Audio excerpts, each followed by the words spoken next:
Hi friends, welcome back to Farm Girl Diaries. My name is Caitlin and we're in the kitchen today doing something I have wanted to do at least all year, if not for a couple of years.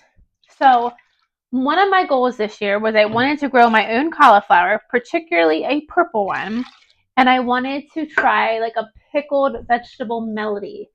Um, Up until this point, I only make pickles, and I do pickle a cabbage slaw. But I've never done like pickled cauliflower or pickled carrots or anything else.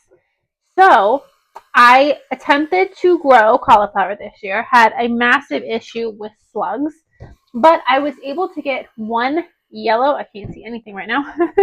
I was able to get one yellow cauliflower and one purple cauliflower. I'm going to show you this guy. See the sun? So you can see it without the sun blinding you. This is a purple cauliflower, and I am so excited. So I decided because I had this purple cauliflower, I was going to make a pickled vegetable melody with it. With it, though, it kind of all came together. My neighbor grew carrots, and he gave us some of his carrots, and they are gorgeous carrots. So we're going to use these as well. And then I have been wanting to try a kohlrabi for a couple of years now, but I've never been able to find them. And I finally found them at, what was it? There's a supermarket that's not near me. I wasn't out of town. I was like an hour and a half away. Found these, so I decided we're gonna try these. So I'm gonna pickle. So I'm gonna pickle some of the kohlrabi in this melody, but then I also want to keep some and I want to roast it. And I really want to see how I like this kohlrabi, and maybe we grow it next year. Kohlrabi is a vitamin powerhouse. There's so much in it. So I really would like to hopefully like it because it's so beneficial for you. So I think for now we're just going to start with pickling these two little ones. We're going to pickle the cauliflower and we're going to pickle the carrots. And then I'm also going to do, I have here almost a full head of cabbage. I had a little bit sliced off that I sauteed the other day. But I want to do my my cabbage and carrot pickle brine. So I do a pickled coleslaw. I really love my pickled coleslaw. I think it's delicious. The first time I made it in big hunks. Put it through the food processor. It was way too big, but I ate through it. And as I ate through all these jars of like big pieces of cabbage and big pieces of carrot, I found the perfect dish for them. When I make a egg roll bowl, or even sometimes like a sushi bowl, I can just throw in this cabbage and these carrots, and it's just this big chunk of cabbage and carrots, which I really come to like. And then the really fine coleslaw doesn't do the same thing. So we're gonna take this cabbage and a couple of these carrots, and we're gonna turn it into that pickled cabbage, that pickled coleslaw. But we're gonna get started first on the pickled vegetables, and I don't know if this is gonna be a Canada recipe or not. I'll be completely honest, I have no idea. The pickled cabbage and the carrots will be. I'm not sure about this one, so we're gonna see how much we get. So in my saucepan here, I have 2, 2, 2, and 1. 2 cups. Hold on. Open, please.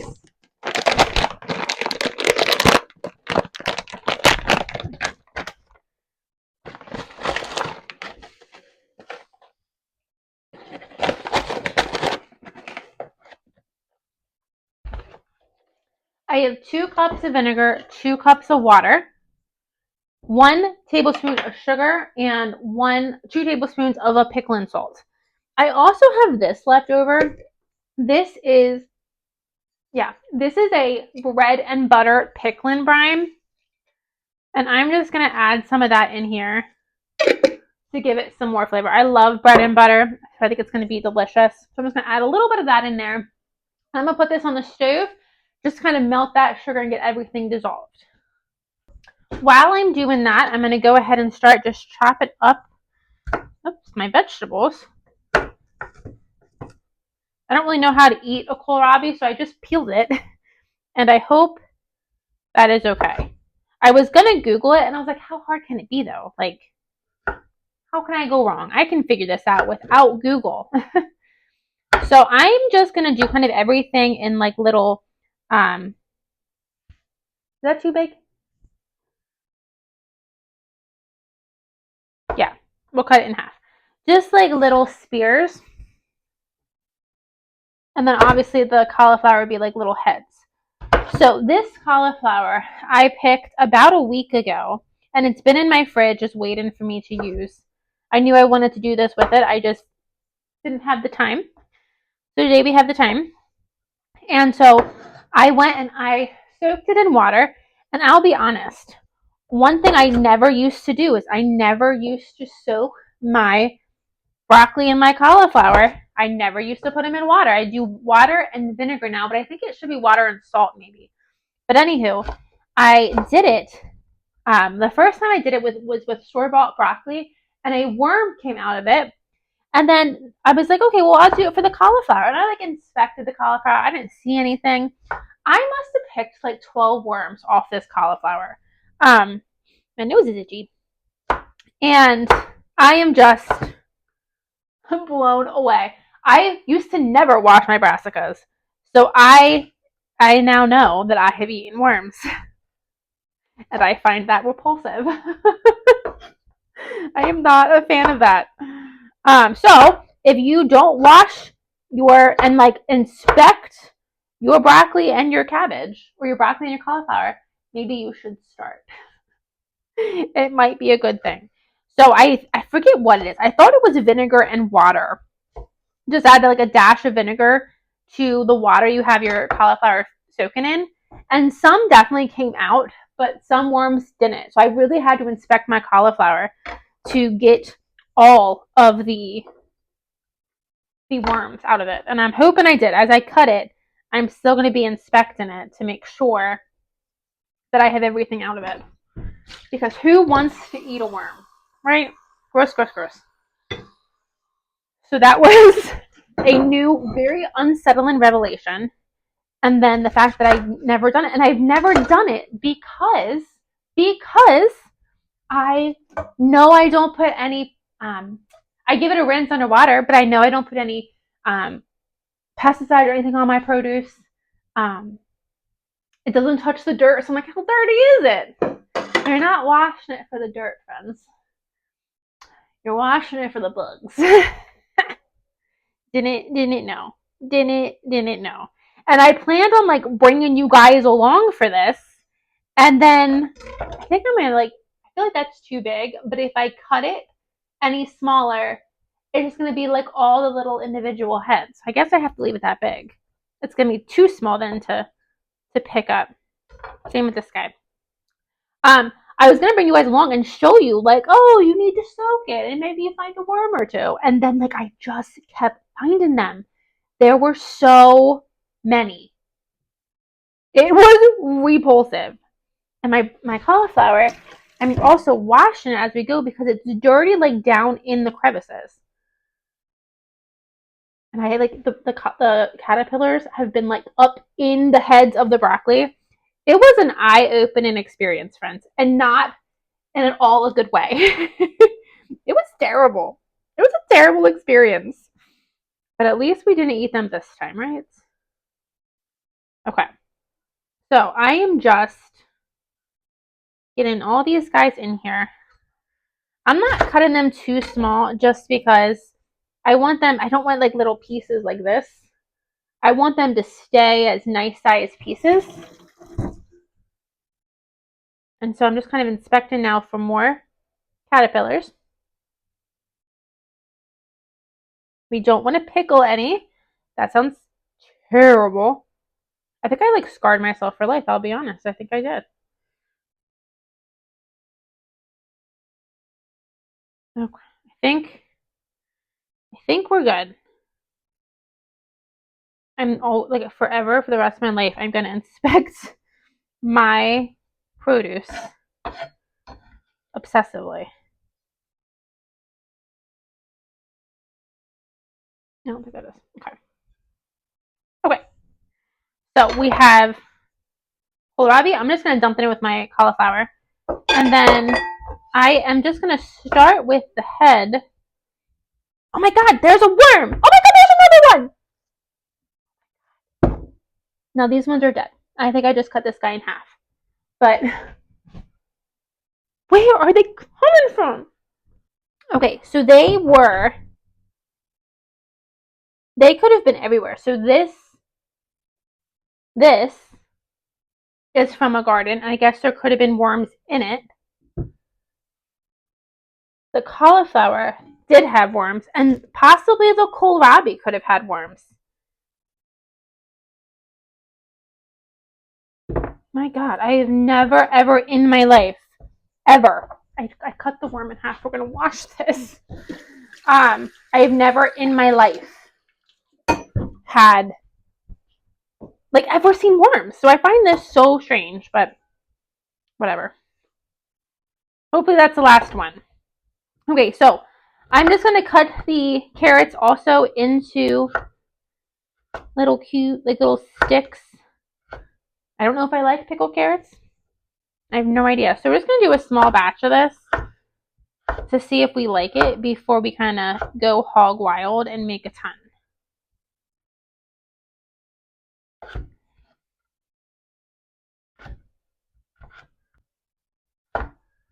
And then if you had any vegetables you had could probably get thrown in here. Radishes, beets, possibly. Beets would add the whole thing, but beets would probably be good. Broccoli would be good. Peas would probably be good. This is what I have at the moment. So this will have to be fine.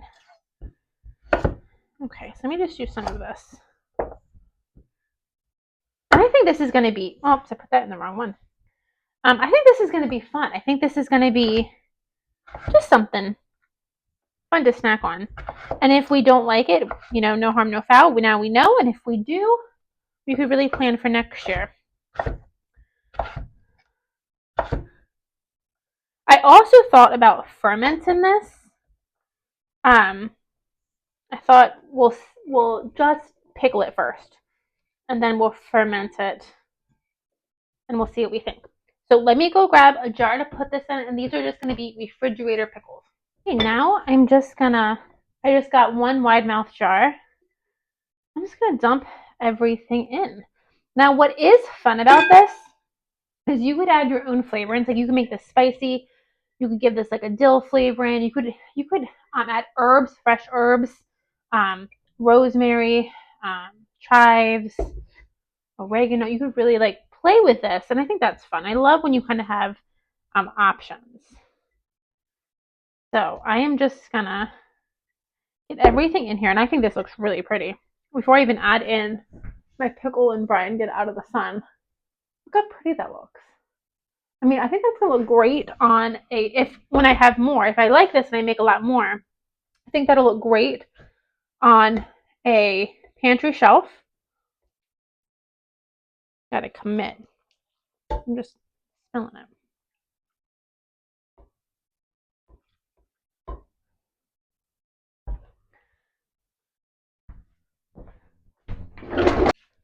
I think if I like this and I make more of this, I think this will look great on a pantry shelf. So, so pretty.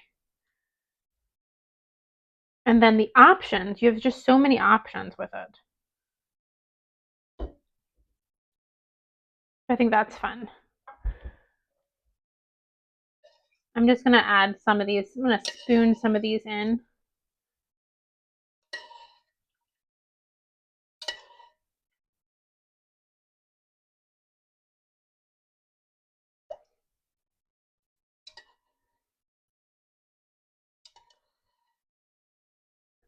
Put the lid on. I'm going to give it a toss. And then look how pretty that is. So now I'm going to let this pickle for a couple of days. I'm going to try it in a couple of days and see if we like it.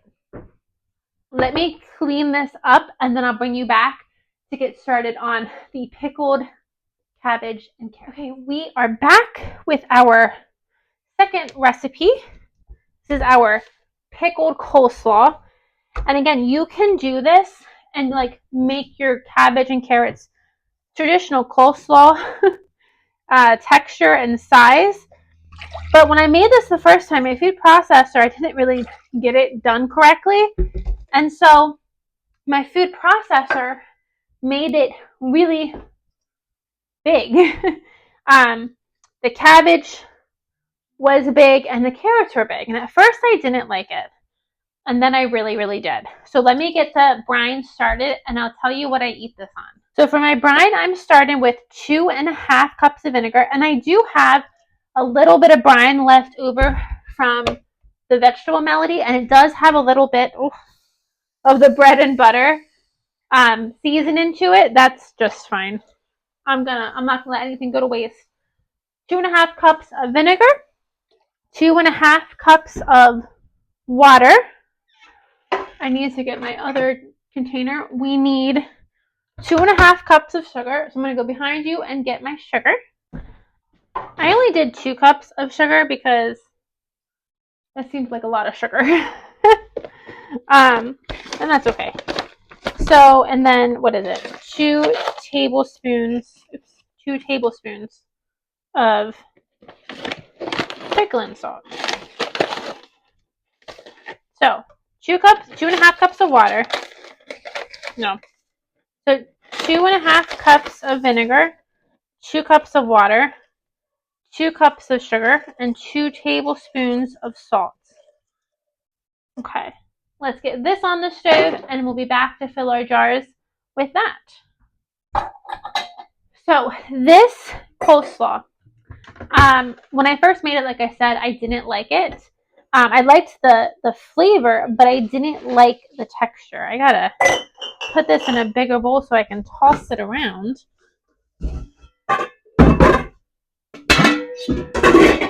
Sometimes I just like to use my big old stock pot, and that makes life a bit easier if I can get everything to go in the bowl. Okay. So when I tried to find ways to use this, it became a staple in Asian dishes. So, like I said, egg roll in a bowl, fried rice. Fried rice has carrots and cabbage in it.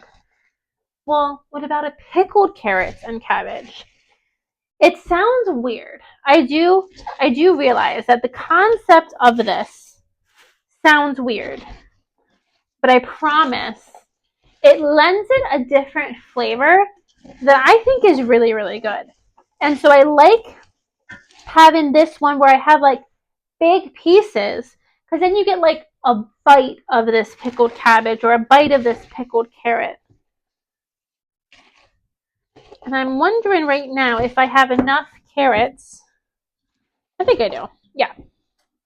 So I'm just going to take a handful and start shoving it in these jars. This is good, like if you want to put it in egg rolls, in pot stickers. It is. Okay, I need more carrots. There's no carrots in here. I have one more carrot, so let's just go ahead and do this carrot really quickly.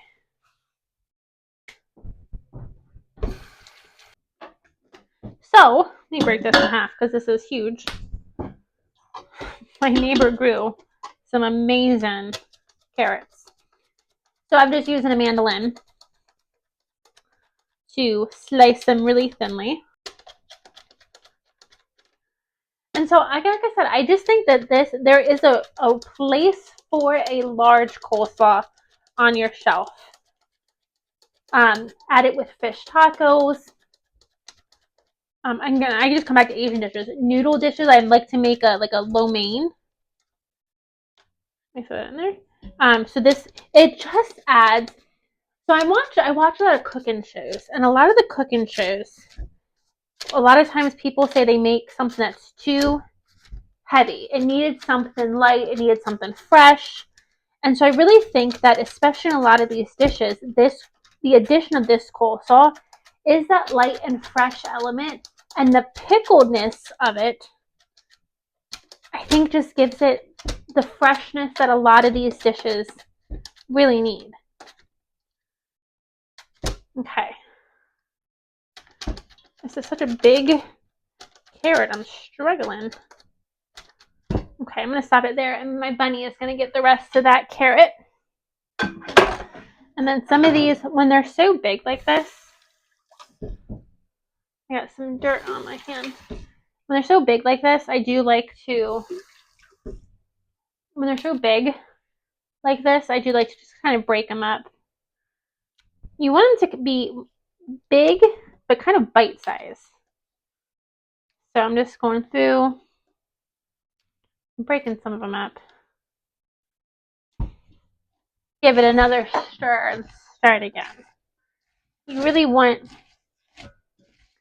a good, oopsie, I'm just flinging stuff everywhere. A really good cabbage to carrot ratio.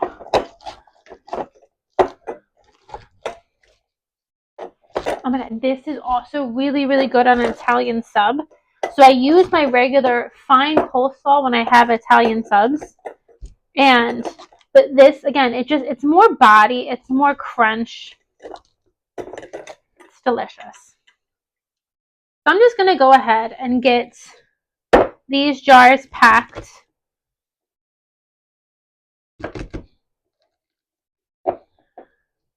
I have my brine on the stove, and I'll bring you back when I have all my jars together and we add the brine. We have 7 jars of this larger coleslaw, and even though I stirred it well, you can see that my bottom of my jars are largely cabbage, and then the top is carrots, because the carrots were at the bottom of the pot, even though they were the whole way through the container. So that's annoying.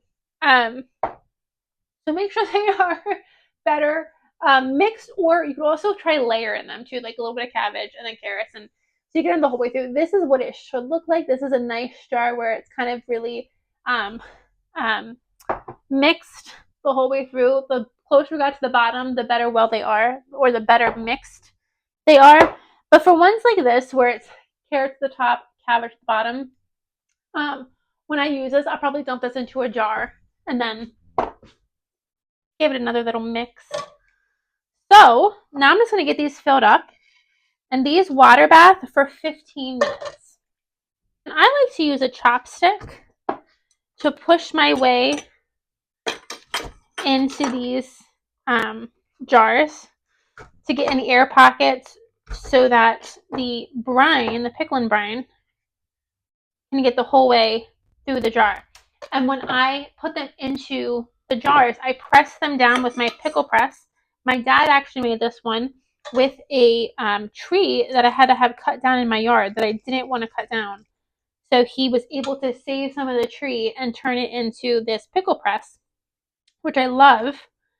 And so the bottom end is for sauerkraut. The top end is for pickles in these type of jars. So that works well. And when you press these down, they do get packed. So you really have to make sure you use your chopstick and you push down any brine. Get rid of any air holes and kind of force your way down so there is brine the whole way down. And then sometimes rises to the top. We just transfer them to other jars. The reason you want to really push down your materials is, you can see, here's a perfect example. There is a big air hole right there. Right there. Air holes aren't bad, but what happens is, when you leave air holes, when you can something, it takes out all the air. So everything in wherever that air hole was, I don't know where that air hole was, everything in that air hole will compact. And so when you get the jars out of the canner, and you'll do this in the beginning, if you're a beginning canner, you will do this. Don't feel bad about it. You will learn. You will get better at it. But when you get them out, when you have a lot of those air holes, you'll notice everything has risen to the top, and you'll have like a gap at the bottom. And it's nothing bad. It's not going to hurt your food. It's nothing bad. But the reason that we don't want that is just because you could have put more food in it. So do you want to put 5 jars on the shelf that after they can, they're only half full? Or would you rather put 3 jars on the shelf and when they are canned, they're still largely full? So that's the rationale behind that. So just don't be afraid to give these a good push with your pickle packer or something similar. Oh, that one broke. It's not going to hurt this. If your cabbage breaks a little bit, your carrots break a little bit, that's not the end of the world.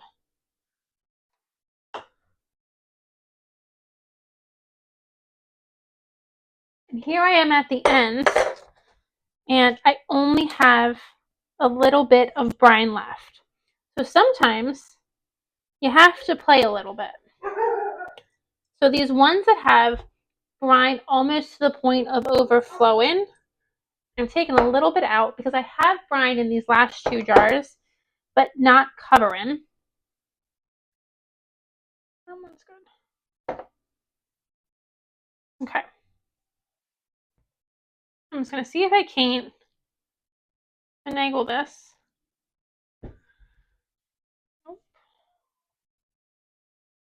Okay. I really want I really want my vegetables to be completely covered. And so what I'm doing is I'm just kind of taking a little bit of brine from the ones that are filled. So all of these, when I press down on them, the brine comes to the top. Right? So that's good. These two that need topped off do not. So I've been able to get a little bit of brine from those containers, and I just added a little bit of water. There's enough vinegar in there that that'll be just fine. So get all of these guys topped back off. Now we have brine the whole way up.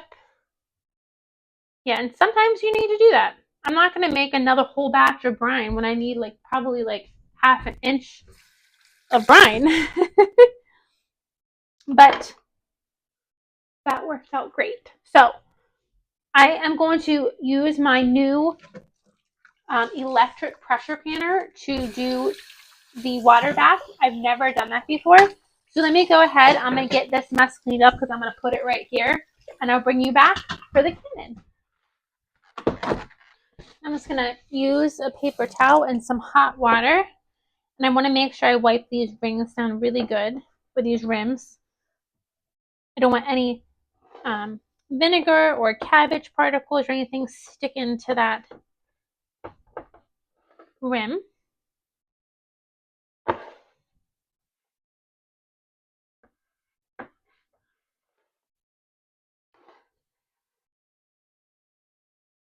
And this is something that a little bit goes a long way.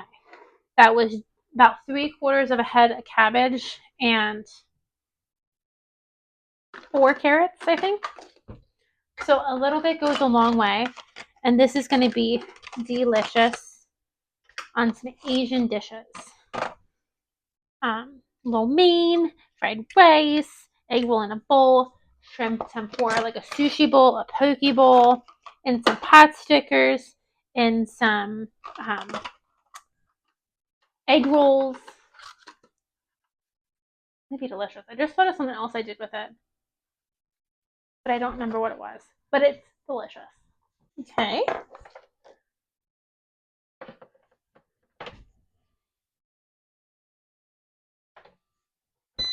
There we go. Why isn't it turning on? Boiling water.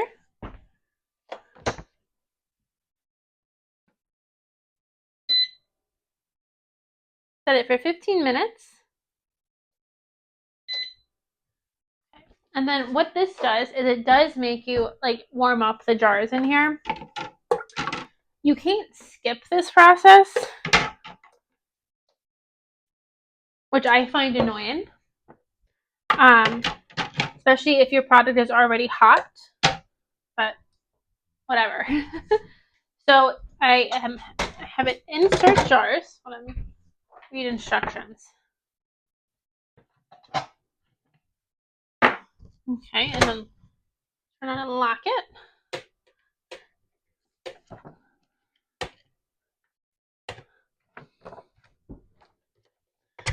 There you go. Okay, I'm going to go ahead and get those canned for 15 minutes. But those were 2 projects that took less than an hour to do. And so that's fantastic. So I'm really excited to try the vegetable melody. I think this is gonna be really good. So I'll bring you guys along when I try this. And I'm interested to try the kohlrabi and see if I like the kohlrabi. But I'll bring you guys back when this is done. Okay, our water bath canner is done. That was so easy.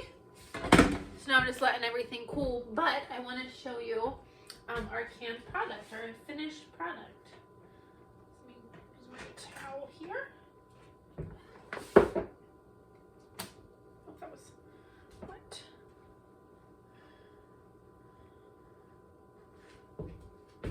Here we go. Here's our finished product. And so you can see this isn't a great example, but you can see there is a little air here at the bottom where the cabbage rose. So that's just to kind of show you. Yeah, here's a better example. If you don't have them packed tightly enough, and it's okay, I think no matter what you do, you're gonna have a little bit of air. It's just how much air do you have? You can see there, I have quite a bit of space at the bottom. Again, not a lot, but everything kind of does condense once you can it. So I'm gonna put these guys back in there just because, and let them cool down in there. But thank you guys for joining me, and I will bring you along on the next video when we try these and see what we think. Thank you guys. I'll see you in the next video. Bye, friends.